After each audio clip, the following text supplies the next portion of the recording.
एक खून, 300 प्रत्यक्ष गवाह, सारे सबूत मुजरिम के खिलाफ, खुद मुजरिम का कबूलनामा और फिर भी मुजरिम रिहा।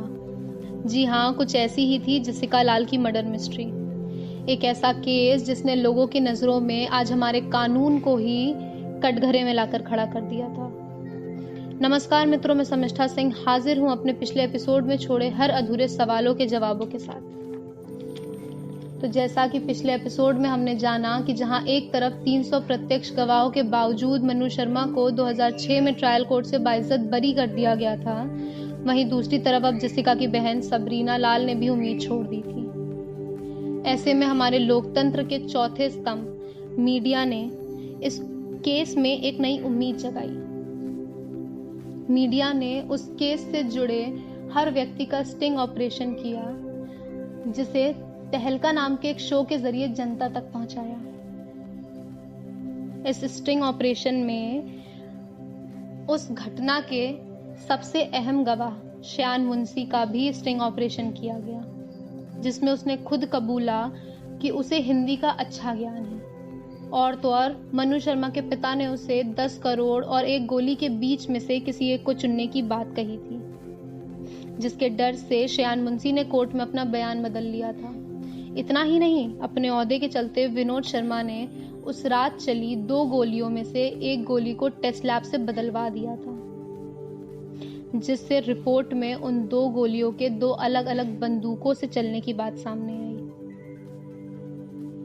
विनोद शर्मा ने उस जगह उपस्थित हर प्रत्यक्ष और अप्रत्यक्ष गवाह को अपनी गवाही बदलने के लिए मजबूर किया था। उस स्टिंग ऑपरेशन में मनु शर्मा का कबूलनामा भी सामने आया, जिसे टेलीविजन पर लाइव दिखाया गया था। इन सबूतों को जनता तक पहुंचाने के बाद तहलका ने एक मुहिम चलाई, जिसका नाम था जस्टिस फॉर जेसिका, जिसमें लोगों से ये अपील की गई थी कि सभी लोग इंडिया गेट पर कैंडल मार्च करके जेसिका के लिए सरकार से इंसाफ की गुहार लगाएं। इस मुहिम ने लोगों के अंदर इतना आक्रोश पैदा किया, जिसने कड़कड़ाती सर्दी में दिल्ली को इंडिया गेट पर लाकर खड़ा कर दिया था। आज दिल्ली के हर व्यक्ति के मन में जहां एक तरफ ये सवाल था कि क्या कोई व्यक्ति अपने पैसे के दम पर कानून को खरीद सकता है, तो वहीं दूसरी तरफ हाथों में जल रही कैंडल सरकार से जेसिका के इंसाफ के लिए गुहार लगा रही थी। इस मुहिम ने अपना असर दिखाया और मनु शर्मा को एक बार फिर सलाखों के पीछे लाकर खड़ा कर दिया। मार्च में दिल्ली पुलिस ने लोअर कोर्ट में मनु शर्मा के खिलाफ याचिका दायर की। ये केस 25 दिनों तक फास्ट ट्रैक कोर्ट में चला और 30 दिसंबर 2006 को लोअर कोर्ट ने मनु शर्मा को जेसिका लाल की हत्या का दोषी पाया और उम्र कैद के साथ 50,000 रुपए की सजा भी दी।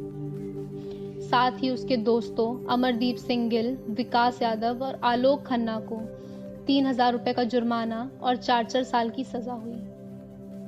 इस केस ने दिल्ली पुलिस पर भी कई सवाल खड़े किए थे। लोअर कोर्ट ने भी दिल्ली पुलिस पर एक जजमेंट पास किया, जिसमें ये कहा गया कि यदि दिल्ली पुलिस ने अपनी कार्यवाही ठीक तरीके से की होती तो ये केस उसी समय खत्म हो जाता। खैर, ये केस खत्म हो गया, मनु शर्मा जेल चला गया, पर ये केस अपने पीछे कई सवाल छोड़ गया कि क्या कोई अमीर व्यक्ति महज अपनी सनक पूरी करने के लिए किसी बेगुनाह की जान ले सकता है, और यदि उसने जान ले ली है तो क्या हमारा कानून इतना कमजोर है जो विनोद शर्मा जैसे लोग इसे यूं ही खरीद लें। खैर, आज के लिए बस इतना ही। हम फिर मिलेंगे एक नई कहानी के साथ। तब तक के लिए घर में रहें, स्वस्थ रहें।